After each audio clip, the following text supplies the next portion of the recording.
माँ दुर्गा की नवशक्ति का दूसरा स्वरूप ब्रह्मचारिणी का है। यहाँ ब्रह्मा का अर्थ तपस्या से है।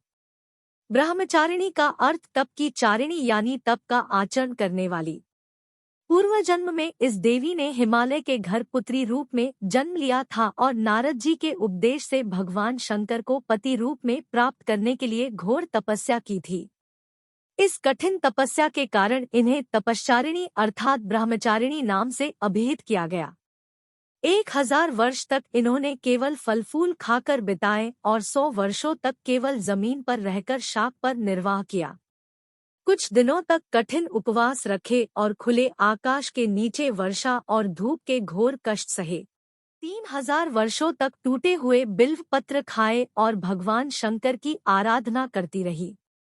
इसके बाद तो उन्होंने सूखे बिल्व पत्र खाना भी छोड़ दिए। कई हजार वर्षों तक निर्जल और निराहार रहकर तपस्या करती रहीं। पत्तों को खाना छोड़ देने के कारण ही इनका नाम अपर्णा नाम पड़ गया।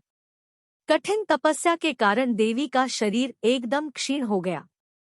देवता, ऋषि, सिद्धगण, मुनि सभी ने ब्रह्मचारिणी की तपस्या को अभूतपूर्व पुण्य कृत्य बताया, सराहना की और कहा, हे देवी, आज तक किसी ने इस तरह की कठोर तपस्या नहीं की।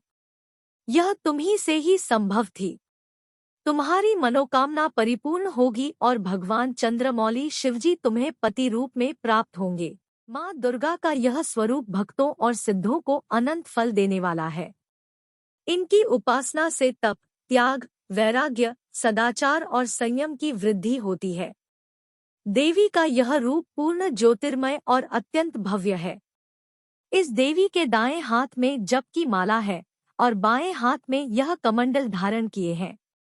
मां ब्रह्मचारिणी देवी की कृपा से सर्व सिद्धि प्राप्त होती है। दुर्गा पूजा के दूसरे दिन देवी के इसी स्वरूप की उपासना की जाती है। इस देवी की कथा का सार यह है कि जीवन के कठिन संघर्षों में भी मन विचलित नहीं होना चाहिए।